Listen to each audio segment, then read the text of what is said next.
నమస్తే. ఏప్రిల్ 6, 2026 అంటే రేపు ప్రజాయుద్ధ నౌక గద్దరన్న మీద కాల్పులు జరిగి రేపటికి 29 సంవత్సరాలు.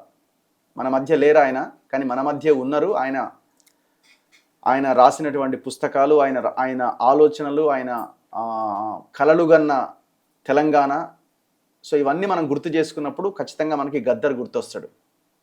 రీసెంట్గా కూడా అందరూ తెలంగాణ జాతిపితగా, ఫాదర్ ఆఫ్ తెలంగాణగా గద్దర్ను ప్రకటించాలి అన్న డిమాండ్ని ప్రభుత్వం ముందు కూడా పెట్టడం జరిగింది. సో ప్రభుత్వం ఇంకా చాలా చేయాలి, చేసే ప్రయత్నం చేస్తున్నాం అని చెప్తున్నారు, ఇంకా చేయాల్సింది చాలా ఉంది.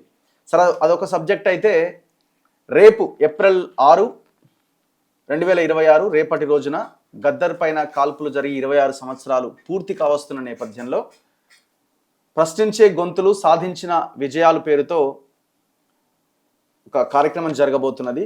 గద్దర్ ఫౌండేషన్ ఆధ్వర్యంలో 6/4/2026 సోమవారం సమయం సాయంత్రం 5 గంటల నుంచి సుందరయ్య కళానిలయం ఎస్వికే దగ్గర, బాగ్లింగంపల్లి, హైదరాబాద్. ప్రజలే గద్దరన్న వారసులు, అందరూ ఆహ్వానితులే. సో ఈ కార్యక్రమానికి హాజరు కండి అని గద్దర్ ఫౌండేషన్ ప్రజలందరినీ, గద్దర్ అభిమానులని రిక్వెస్ట్ చేస్తున్నది. సో ఈ పోస్టర్ ఆవిష్కరణ గతంలోనే ప్రెస్ క్లబ్లో జరిగింది. నా ముందు గద్దర్ కుమారుడు సూర్యకిరణ్ గారు ఉన్నారు, గద్దర్ ఫౌండేషన్ సెక్రటరీ కూడా. నమస్తే అన్న. నమస్తే అన్న. సో ఏంటి ప్రోగ్రామ్ ముఖ్య ఉద్దేశం ఏంటి, ఏం చేయబోతున్నారు రేపటి రోజున? రగన్న, మనకి గద్దరన్నపై కాల్పులు జరిగి రేపు 6 తారీఖు 29 సంవత్సరాలు అవుతుంది. 1997 ఏప్రిల్ 6న 2:30-3 గంటల ప్రాంతంలో గద్దరన్నపై ఇంటికొచ్చిన వ్యక్తులు మాట్లాడాలని చెప్పి మాట్లాడుతున్న క్రమంలో గద్దరన్నపై కాల్పులు జరపడం మొదలుపెట్టారు. అప్పుడు అమ్మ తోడుగా ఉంది, అమ్మ ఘటిస్తూ ఉంది, మాట్లాడుతూనే ఉంది, ప్రతిఘటిస్తూనే ఉంది అమ్మ. ఈలోగా వాడు షార్ట్స్ కొట్టాడు. దాదాపు ఒక 10 షాట్స్ కొట్టినప్పుడు 6 బుల్లెట్లు గద్దరన్న శరీరంలో పోయాయి. 6 బుల్లెట్లు పోయిన తర్వాత గద్దరన్న పడిపోతే నేను మా సిస్టర్ ముగ్గురం గద్దరన్నను బతికించుకోనికి స్కూటర్ మీద కూర్చోబెట్టుకొని ఈ భుజాల మీద వేసుకొని హాస్పిటల్కి పోయి అక్కడ నుంచి గాంధీ హాస్పిటల్ నుంచి నిమ్స్ హాస్పిటల్కి తీసుకొచ్చినాం. ఈ ప్రోగ్రాం ముఖ్య ఉద్దేశం ఏంటంటే ప్రశ్నించే గొంతులు. ముందు ప్రశ్నించే గొంతుల గురించి చెప్తున్నాను. గద్దరన్నపై ఎందుకు కాల్పులు జరిగాయి యావత్ తెలుగు ప్రజలకి, తెలంగాణ ప్రజలకి, భారతదేశ ప్రజలందరికీ తెలుసు. ఏ వాయిస్ ఆఫ్ ది వాయిస్లెస్, ఏ అణగారిన ప్రజల కోసం అయితే తను గొంతెత్తి ప్రజా సమస్యలపైన ఒక గలమెత్తి వాళ్ళనికి సాయుధులుగా, అంటే జ్ఞాన సాయుధులుగా, పోరాట సాయుధులుగా తయారు చేస్తున్న గద్దరన్న ఒక తెలంగాణ వైపు తన అడుగులు పడుతున్నాయి. గద్దరిక తెలంగాణ వైపు అడుగులు పడుతూ ఈ తెలంగాణ నినాదాన్ని ముందుకు తీసుకొస్తున్నాడు. అంటే తెలంగాణ నినాదం అంటేనే ఏంటిది? నీళ్లు, నిధులు, నియామకాలు, రాజకీయ అంశం కూడా. కేవలం ఈ 3 కాదు. గద్దరన్న తీసుకొస్తున్న ప్రతిపాదన ఏదైతే ఉందో అది ఈ 3తో పాటు ఒక రాజకీయ అంశాన్ని ముందుకు తీసుకొస్తున్నాడు. అది సామాజిక తెలంగాణ. బడుగు బలహీన వర్గాలు రాజకీయ శక్తియే కాదు, ఒక రాజకీయ పార్టీగా ఉండి ఒక రాజ్యాధికారాన్ని చేపట్టే ఆలోచన విధానంతో గద్దర్ ఉన్నాడు. కాబట్టి ఇంకా గద్దర్ని ఇక్కడ ఉంచొద్దనే ఒక కార్యక్రమం మొదలైంది. ఆ ప్రశ్నించే గొంతులని. అవును. సో అందుకే టైటిల్ పెట్టారా, ప్రశ్నించే గొంతులు? ప్రతి సంవత్సరం ఇది ఉంటుంది. ఓకే, ఎవ్రీ ఇయర్ ప్రశ్నించే గొంతులు ఉంటారు సమాజంలో. ఈరోజు మనం చూసినప్పుడు ఇది 3వ సంవత్సరం. గద్దర్ ఫౌండేషన్ గద్దరన్న ప్రజల మధ్యనే ఉన్నాడు. ఆయన భౌతికంగా లేడు, కానీ పాట రూపంలో ఉన్నాడు, ఆట రూపంలో ఉన్నాడు, మీలాంటి ప్రజల మధ్యలో ఉండి ప్రశ్నించే జర్నలిస్ట్ రూపంలో ఉన్నాడు. అవునా? సో ఇలాంటిది ఎప్పుడు కొనసాగిస్తూనే ఉంటుంది గద్దర్ ఫౌండేషన్. అయితే మరి సాధించిన విజయాలు ఏంటిది అనే క్రమం చూసినప్పుడు ఓకే, గద్దరన్న ప్రజల సమస్యలని ఒక పాటగా ఒక సాంస్కృతిక రూపంగా తన సంస్కృతిని ప్రజలకు తిరిగి అందించాడు. అమ్మా తెలంగాణమా అనే పాట ఏదైతే ఉందో అక్కడ మొదలైన ఆ నేపథ్యం మొత్తం తెలంగాణ మొత్తం అనేక సాహిత్య రూపంలో తన పాటలను అందిస్తున్నాడు. ఒక క్షేత్రస్థాయిలోనే లేడు, ప్రజలకు పోయిండు, బొగ్గు గనులకు పోయిండు, ఉద్యోగస్తులకు పోయిండు, కార్మికుల వైపు పోయిండు, ఆర్టీసీల వైపు పోయిండు. మొత్తం సమాజం తిరుగుతున్న క్రమంలో ఒక పాట ఎట్లయితే ఒక రాజకీయ శక్తిని నిర్ణయిస్తూ ముందుకొచ్చిందో ఆ పాట అమ్మా తెలంగాణ మా పాట, అక్కడ మొదలైన ఆ పాట పొడుస్తున్న పొద్దుతో ఒక విజయం సాధించింది. కేవలం గద్దరన్న ఒక రాజకీయ అంశమే లేవనెత్తలేదు. ఈ ప్రయాణంలో 1990 నుంచి కూడా తను ఒక ఎడ్యుకేషన్ సిస్టమ్ ఉండాలని, ఒక ఇంజనీరింగ్ చదువుకున్న గద్దర్ మధ్యలో తను ఉద్యోగం ఎందుకు వదిలిపెట్టాడు, చదువు ఎందుకు వదిలిపెట్టుకున్నాడంటే ప్రజల కోసమే. అవును, ఆ చదువు అనేది ప్రజలకు అందాలి అని ఒక స్కూల్ పెట్టాడు. దాదాపు ఈ పాటికి తను ఉన్న వరకు కూడా 15,000 మంది పిల్లలు చదువుకొని అనేక రంగాల్లో సెటిల్ అయి ఉన్నారు. ఒక 10,000 గుడిసెలకు తను దగ్గరుండి నాయకత్వం వహించి పట్టాలు ఇప్పించాడు. ఒక తూప్రాన్లో 40,000 చెరువులకు తిరిగి తెలంగాణ వచ్చిన తర్వాత మన తెలంగాణలో మెదక్ జిల్లా, నేను పుట్టిన నా మెదక్ జిల్లాలో నీళ్ళు లేవు, ఇంకా తాగునీరు లేదు, సాగునీరు లేదు. వాటి కోసము చెరువులన్నింటినీ మంచిగా చేసుకుందాం, తాగునీరు సాగునీరు అనే ఒక కార్యక్రమం తీసుకొని 40,000 చెరువులకు తను పాదయాత్ర చేశాడు. దానికి టీషర్ట్ వేసుకొని అమరవీరుల స్వప్నమా అన్నాడు. సో ఈ ఎన్నో విజయాలు, అంటే ఒక పాట విజయం అయింది, తన జీవితంలో అనేక సామాజిక కార్యక్రమాలు, అంటే ఒక వ్యక్తి తను ఏ రాజకీయ పార్టీలో లేడు, ఒక వ్యక్తిగా ఉండి తనకున్న శక్తి మేరకు ఎంతవరకు ఒక ఎగ్జాంపుల్గా నేను ప్రజలకు ఉండాలి, ఎట్లా నిస్వార్థంగా బతకాలి, 24 గంటలు ప్రజల మధ్య ప్రజా సమస్యలను పాడడమే కాదు వాటిని పరిష్కారం కూడా చూపించాను. సో ఇవన్నీ కూడా రేపు మనం మాట్లాడబోతున్నాము. దాంట్లో భాగంగానే గద్దరన్నపై జరిగిన కాల్పులు 1997లో. సో ఆయన ఒకవేళ ఉంటే లైవ్లో ఈ క్షణానికి ఈ పాటికి పార్టీ ప్రకటన కూడా జరిగి ఉండేదేమో. డెఫినెట్లీ, ఓకే, డెఫినెట్లీ ఆయన ఒక ప్రజల రాజకీయాలే, ప్రజల భావాలే గద్దరన్న రాజకీయ పార్టీ కాబట్టి ఖచ్చితంగా జరిగేది, అది ముందుకు తీసుకొచ్చేవాడు. మీలాంటి యువకులు ఆలోచన విధానం ఉన్న వాళ్ళందరికీ ఒక ప్లాట్ఫామ్ దొరికేది. సో ఆ రోజు ఏం జరిగింది అసలు? ఏప్రిల్ 6th రోజున మీరు చాలా షార్ట్గా చెప్పారు. సో ఆ రోజు ఆ గద్దర్ ఏం చేస్తున్నారు ఆ క్షణాన? వాళ్ళు ఎంటర్ అయినప్పుడు మీరు ఎక్కడ ఉన్నారు? నేను ఆ రోజు శనివారం అనుకుంటా, ఆదివారం ఉంటుంది అది. నేను మా ఆర్థిక పరిస్థితి, అంటే మా కుటుంబ ఆర్థిక పరిస్థితి ఎంత మేరకు అంటే మా చదువులకు మా తిండికి మేమే వెళ్ళి సంపాదించుకోవాలి. అప్పుడు నేను ఒక ఆర్గనైజేషన్లో, ఇప్పుడు పనిచేస్తున్న ఆర్గనైజేషన్లోనే డే టు డే బేసిస్లో వెళ్ళేవాడిని. అక్కడ ఒక మంచి అవకాశం ఉండే, చదువుకునే అవకాశం ఉంది. సో నేను అక్కడ నుంచి ఆ వర్క్ అయిపోయిన తర్వాత ఇంటికి వచ్చాం మధ్యాహ్నం, సమ్వేర్ అరౌండ్ 2 o'clock వరకు వచ్చాము. ఇంట్లోనే ఉన్నాం, నేనున్నాను, మా అమ్మగారు ఉన్నారు, మా సిస్టర్ ఉన్నారు, తమ్ముడు అప్పుడు గుంటూరులో ఎక్కడో చదువుకుంటున్నాడు. 2:30, 3 o'clock ఎవరో వచ్చిండ్రు మాట్లాడటానికి అని అన్నారు. సరే అని నాన్న వెళ్ళాడు. కానీ దీనికి ముందు అప్పటికే ఎన్కౌంటర్లు జరుగుతూ ఉన్నాయి, ఇంటిపైన దాడులు జరుగుతున్నాయి, గ్రీన్ టైగర్స్, బ్లూ టైగర్స్, రకరకాల పేర్లతో అప్పటికే ఫోన్స్ ఇవన్నీ కూడా ఉన్నాయి. అప్పటికే రాష్ట్ర ప్రభుత్వాలకి ఫ్యామిలీ తరఫున, ప్రజా సంఘాల తరఫున అందరు విజ్ఞప్తి చేస్తూనే ఉన్నారు. ఏదో జరగబోతే లీగల్ పద్ధతిలోనే హోంమంత్రికి, ముఖ్యమంత్రికి, ప్రజా సంఘాలు అందరూ డిమాండ్ చేస్తూనే ఉన్నారు. గద్దర్ పైలా దాడులు జరుగుతున్నాయి, మానసికమైన దాడి ముందు మొదలు పెట్టారు. అంటే ఆయన బయటికి వెళ్తుండే వల్ల అప్పటికి ఎవ్రీడే ప్రజలలో ఉండేవాడు. ఆ ఒక్కరోజు మాత్రం ఇంట్లో ఉన్నాడు. ఓకే, ఇంట్లోకి ఎట్లా ఎంటర్ అయ్యారు వాళ్ళు? జనరల్ గా మన గేట్ ఓపెన్ ఉంటుంది రఘు. ఓకే, ఇది జరిగిందంత అల్వాలా? మన ఇప్పుడున్న భూదేవి నగర్లో భూదేవి నగర్లో. జనరల్గా మన ఇల్లు గేట్ ఎప్పుడు ఓపెనే ఉంటుంది. నాకు ఎవరైనా తీసుకురావచ్చు, వాళ్ళు వచ్చి పలకరిస్తారు. ఓకే. ఫ్రంట్ రూమ్ లో కూర్చోమని చెప్పేవాళ్ళం. అట్లాగే నాన్న కూడా రమ్మని చెప్పిండు. ఎంతమంది? ఒక 4 people.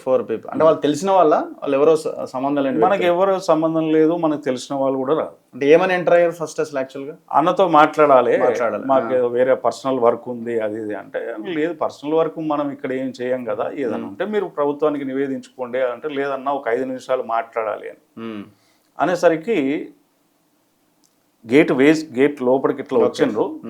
అమ్మ వచ్చిన తర్వాత ఏంటంటే, అమ్మ కొంచెం అప్పటికే అనుమానాస్పదంగానే చూస్తున్నది అమ్మ.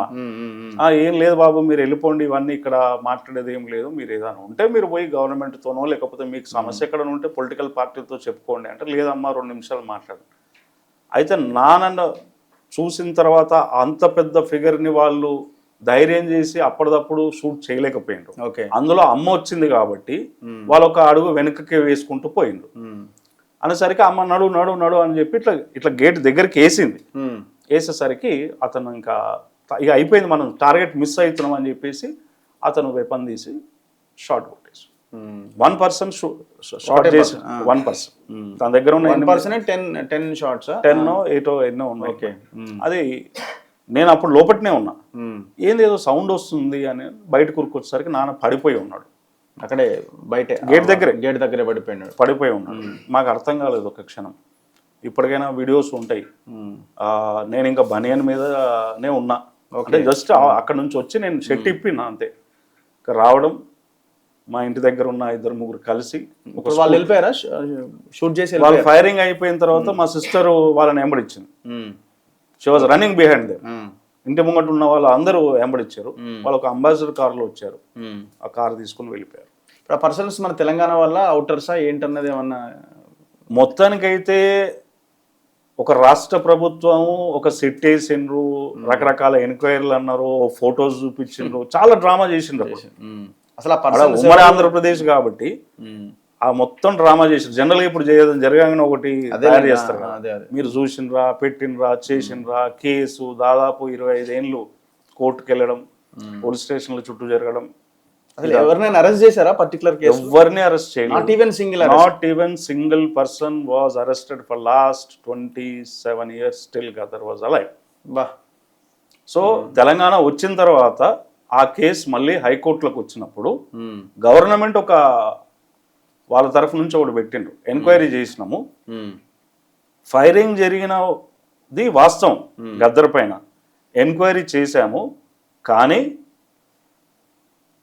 వాళ్ళెవరో అన్డిటెక్టెడ్, అంతే, అంటే కనుక్కోలేకపోయాం.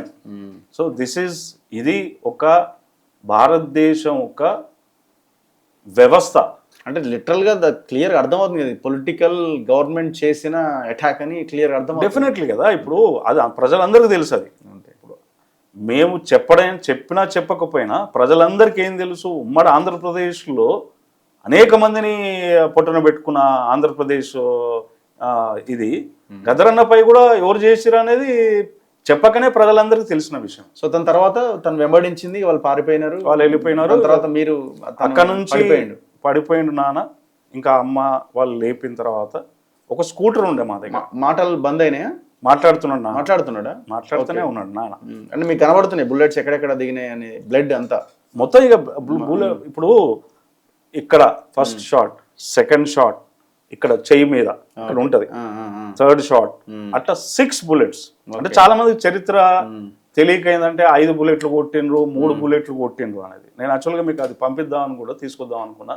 6 bullets షాట్ అయినాయి, 5 bullets తీసేసిండ్రు. 1 bullet తన వెన్ను పూసకు చాలా దగ్గరగా ఉందన్నట్టు. అది ఢిల్లీలో అప్పుడు రక్షణ శాఖ మంత్రిగా ఉన్న జార్జ్ ఫెర్నాండెస్ గారు నాన్నకు చాలా దగ్గర. ఓకే.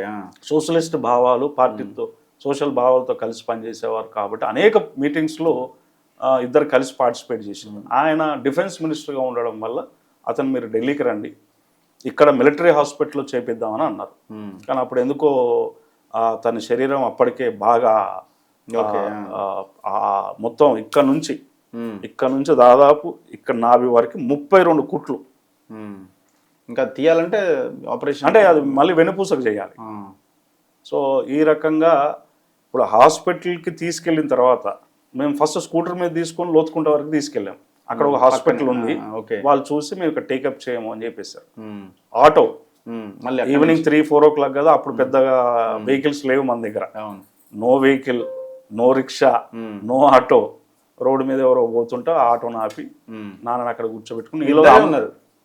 అమ్మ మీరే? అమ్మ మేమిద్దరమే ఉన్నాం. ఓకే. వచ్చేసిన తర్వాత ఆటోలో కూర్చున్నాక అమ్మ ఒడిలో ఇట్లా వండబెట్టుకుంది, నాన్న ఇట్లా ఆటోలో ఉన్నాడు, నేను ముంగట ఉన్నా డ్రైవర్ దగ్గర. డ్రైవర్ పక్కనే కూర్చున్నారు. డ్రైవర్ పక్కనే. జనరల్ గా సండే కదా, వాళ్ళు కొంచెం వేసుకునే ఉన్నారు. ఎవరు? Driver. That is common. So అక్కడ నుంచి గాంధీ హాస్పిటల్కి వచ్చినాం. అప్పటికి నాన్న చెప్తున్నాడు, నాకేం కాదు, అది ధైర్యంగా ఉండి నేను వస్తా అంటున్నాడు. అయితే అప్పటికి as a son and young, I was just 18 years. 18-19 ఉంటాను. ఓకే. సో షాక్ లో ఉన్నా, అని ఏం చెప్తుండ్రు ఏంది అసలు. ముందు హాస్పిటల్ చేరుకోవడం అనేది లక్ష్యం. అంతే. అక్కడికి పోయిన తర్వాత ఇంకా చాలా మంది వచ్చింది. హాస్పిటల్కి వెళ్ళిన తర్వాత వాళ్ళు మందులు తీసుకోమన్నారు. అంటే మీ కాటన్, డెటాల్ అని చాలా ఉంటాయి కదా ఇంజెక్షన్స్. డబ్బులు లేవు, ఏం లేవు మా దగ్గర. సో అతను దించి పారిపోయిండు. తర్వాత రియలైజ్ అయ్యిండు ఇది ఏదో కేసు ఉన్నట్టుంది అది అని. సో అప్పుడు అడిగేసరికి ఏం చేసిన అంటే, అమ్మనేమో తన కొంగిప్పి ఇట్లా పట్టుకుంది.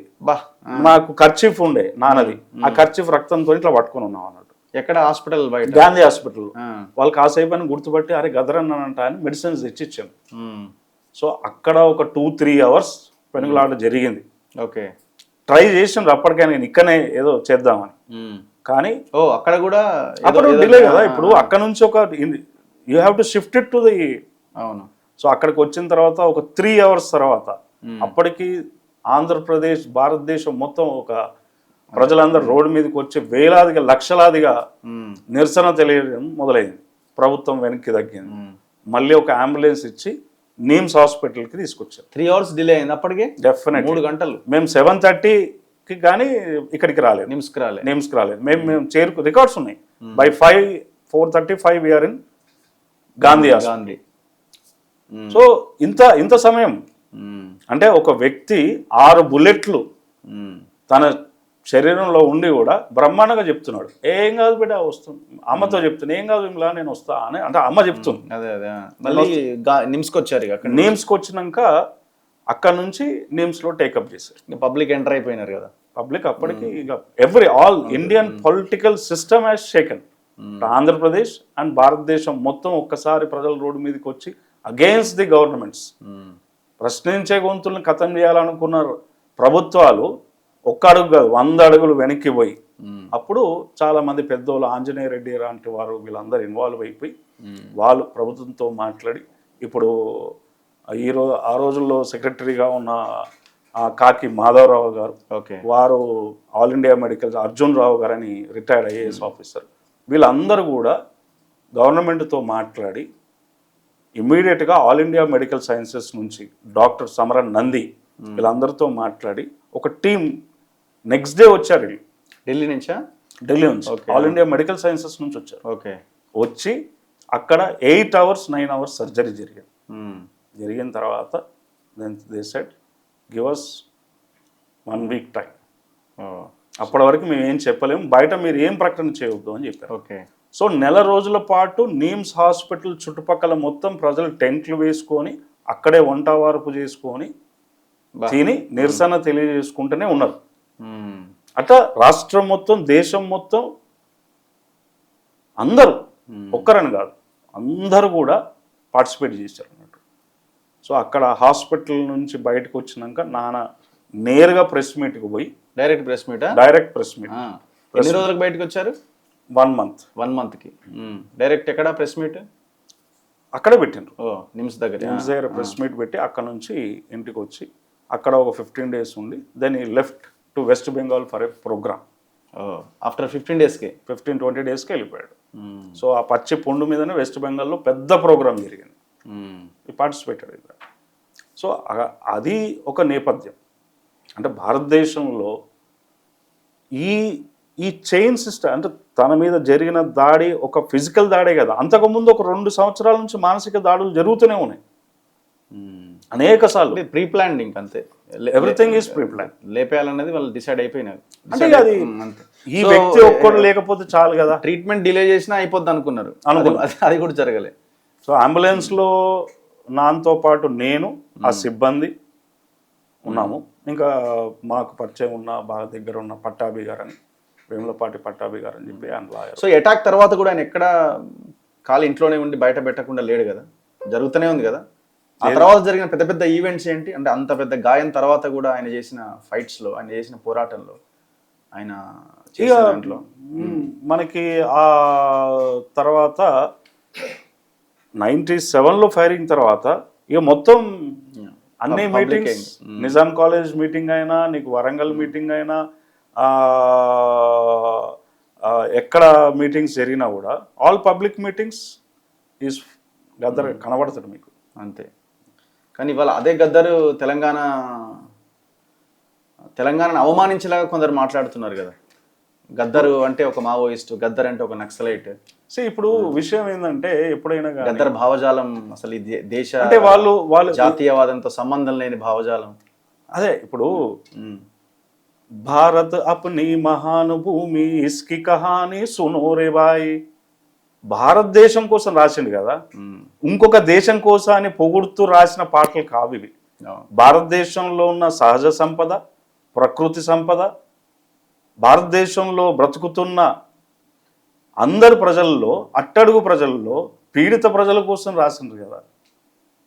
తన ఎక్కడ తన పాటల్లో 5000 పాటలు ఆసుగా పాడి ప్రజలకు అందించిన ఆయుధాన్ని వాళ్ళని ఎక్కడ కూడా ఇగో ఈ పాట ఈ భారతదేశానికి, ఈ మట్టికి, నేలకి, ఈ ప్రజలకు వ్యతిరేకమైన పాట, ఈ భారతదేశ సంస్కృతికి వ్యతిరేకమైన పాట కానీ అని ఎక్కడ చెప్పగలుగుతారు వాళ్ళు?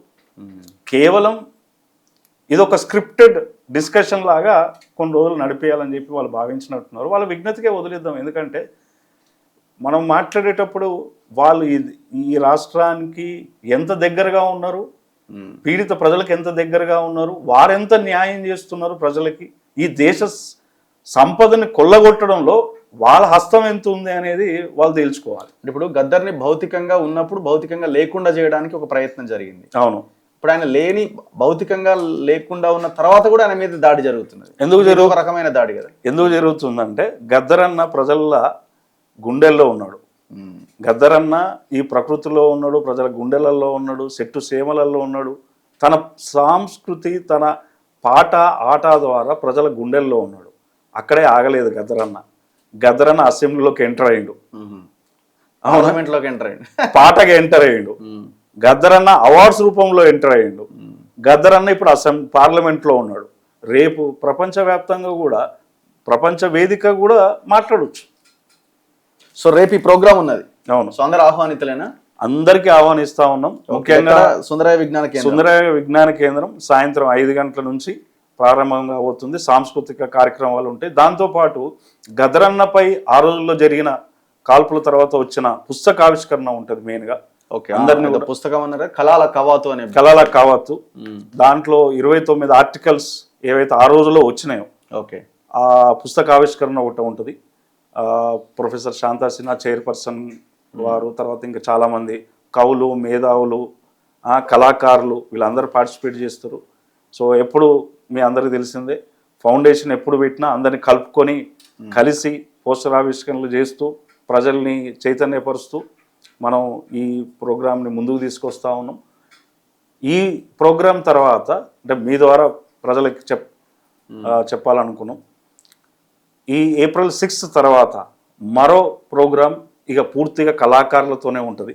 కళా సంస్కృతి, గద్దర్ కళా సంస్కృతి ఏదైతే ఉందో, అంటే గద్దరన్న రాసిన పాటలు, దాంట్లో ప్రకృతి పాటలు, స్త్రీ పాటలు. ప్రోగ్రామ్ డిజైన్ చేస్తున్నారా? ఎస్, ప్రోగ్రామ్ డిజైన్ చేస్తున్నాం. అది కూడా ఏ సందర్భంలో పెడుతున్నారు? అది ఏ రోజు, ఏ సందర్భంలో పెట్టబోతున్నారు? ఇప్పుడు April 6 తర్వాత జూన్ ఆర్ జూలై. ఓన్లీ కళాకారులకి. అంటే సందర్భం ఏంటి, ఏ సందర్భంతో పెడుతున్నారు దాన్ని? అంటే ఇప్పుడు తెలంగాణ ఏదైతే ఉందో, మనకు తెలంగాణ ఫిబ్రవరిలో పార్లమెంట్లో బిల్లు బిగ్గుతే నెగ్గినాక మనకు జూన్లో ఎలక్షన్స్ వచ్చినాయి. అవును. అవునా? సో ఈ నేపథ్యం తీసుకొని ఏదైతే పాట ఓకే తన జీవితకాలం ఏదైతే ఒక పాటగా, ఒక ఆటగా, ఒక మాటగా, ఒక లీడర్ ఐకాన్ ఎట్లయితే ప్రజలకు నిలబడ్డాడో వాళ్ళందరినీ కలుపుకొని, కవుల్ని పాత తరంతో కొత్త తరం వాళ్ళందరినీ కలుపుకొని మన జూన్లో ఎందుకు అంటే మన తెలంగాణ ఆవిర్భావ దినోత్సవం ఏదైతుందో దాన్ని పురస్కరించుకొని ఈ ప్రోగ్రామ్ని ప్లాన్ చేస్తాం. గవర్నమెంట్ ఏం చేసింది? మీరు కల్చరల్ సెంటర్ అన్నారు, ప్లేస్ అన్నారు, ఏమైంది? అది ఎంతవరకు వచ్చింది?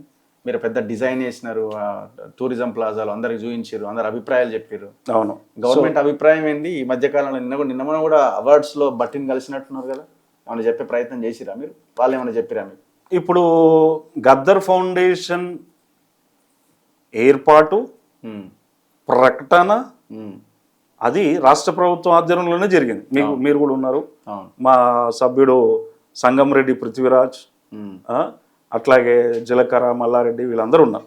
సో వీళ్ళందరి సమక్షంలోనే ఫౌండేషన్ అనేది డిక్లేర్ చేసిండ్రు గవర్నమెంట్. చేయడంతో పాటు అవార్డ్స్ డిక్లేర్ చేసిండ్రు. దాంతోపాటు మళ్ళీ ఆ నెక్స్ట్ ఇయర్ ఫస్ట్ వర్ధంతికి 1 ఎకరం స్థలం నెక్లెస్ రోడ్లో గద్దర్ ఫౌండేషన్కి గద్దర్ అన్న కళాక్షేత్రాన్ని నిర్మాణం మీకే అప్పచెప్తాము, డిజైన్స్ వేయండి అని అన్నారు. ఆ డిజైన్స్ అన్ని వేసినాము. ఇప్పుడు మా సభ్యులందరూ కూడా వచ్చారు. చాలాసార్లు డెలిగేషన్గా వెళ్ళినాం మేము. సో ఇప్పుడు నాకు తెలిసి జూన్ వరకు ఒక కొలిక్కి వచ్చే అవకాశం ఉందని నేను భావిస్తూ ఉన్నాను. అవార్డ్స్ ఫంక్షన్ దగ్గర కలవడం జరిగింది, కానీ ఈ అంశాన్ని నేను ప్రస్తావించలేదు. ఎందుకంటే అది మనకు వాళ్ళు ఒక మర్యాదపూర్వకంగా ఒక ఇన్విటేషన్ మాకు కూడా పంపించారు, మీరు కూడా పార్టిసిపేట్ చేస్తే బాగుంటుందని. సో ఆ దశలో ఎందుకంటే మనం ఫౌండేషన్ ద్వారానే ఈ అవార్డ్స్ ప్రకటించారు కాబట్టి I'm also a invite there. ఇప్పుడు నెక్లెస్ రోడ్ అయినా మళ్ళీ వేరే ప్లేస్ అయినా అటు ఇటు మారుస్తున్నారా? అది ప్రభుత్వం బహుశా ఒక విధానపరమైన నిర్ణయంతో, అంటే వాళ్ళ ఆలోచన ఎలా ఉంది అంటే అది ఫౌండేషనే నిర్మాణం చేసి నిర్మాణం కూడా చేసుకుంటే బాగుంటుంది, మళ్ళీ మా ప్రభుత్వం మీద బాధ్యత కాకుండా గద్దర్ అన్నని ఎప్పుడూ ఒక ఇండిపెండెంట్గా ప్రభుత్వం ఒక స్థలం ఇస్తుంది. ఓకే, దాంట్లో ప్రభుత్వం కూడా తోడ్పాటు దేంట్లో ఉంటుంది, స్థలం ఇవ్వడము, దానికి క్లియరెన్స్లు ఇవ్వడం వరకు మేము ఉంటాము. తర్వాత ప్రజలందరినీ కలుపుకొని ఆ గొప్ప కళాక్షేత్రాన్ని నిర్మాణం చేద్దాము అని అన్నారు. వ్యక్తులుగా వాళ్ళందరూ కూడా దే వాంట్ టు కాంట్రిబ్యూట్. మేము ఇంకా అంటే నేను ఒక్కొని వెయిట్ చేస్తాను ఇక్కడ, యావత్ తెలుగు ప్రజలు, భారతదేశ ప్రజలు ఆ కళాక్షేత్రం ఎప్పుడు వస్తుంది అనేది ఇంకా అది కూడా నెక్లెస్ రోడ్ దగ్గరే ఉండాలనేది అందరి కోరిక. ఇంకో ప్లేస్ అయితే అది అంత ఎఫెక్టివ్గా ఉండదు. అవును, సో అక్కడే ఉండాలి. సో అది ఇప్పుడు ప్రభుత్వం వచ్చిన తర్వాత వారు మనం సాధించుకునే దాంట్లో, మనం విన్నవించుకునే దాంట్లోనే ఉంటాం. సో వాళ్ళు మళ్ళీ ఒక నిర్ణయం వచ్చి ప్రకటించే అవకాశం ఉంది. జూన్ వరకు చేస్తారనేది ఒక సూచన ప్రాయంగా నాకు ఉన్న సమాచారం. అది ఎంతవరకు చూద్దాం. రేపు కలుద్దాం. డెఫినెట్లీ. థ్యాంక్ యూ అన్న, thank you very much. So రేపు ఈ ప్రోగ్రామ్ ఉన్నది ప్రశ్నించే గొంతులు సాధించిన విజయాల పేరుతో. రేపటికి 29 సంవత్సరాలు గద్దరన్న మీద కాల్పులు జరిగి ఆ దుర్ఘటనని గుర్తు చేస్తూ రేపు పెద్ద ఎత్తున ఈ కార్యక్రమం ఉండబోతున్నది. అందరూ ఆహ్వానితులే అని గద్దర్ ఫౌండేషన్ ఆహ్వానిస్తున్నది. చూస్తూనే ఉండండి మన తొలివేలు.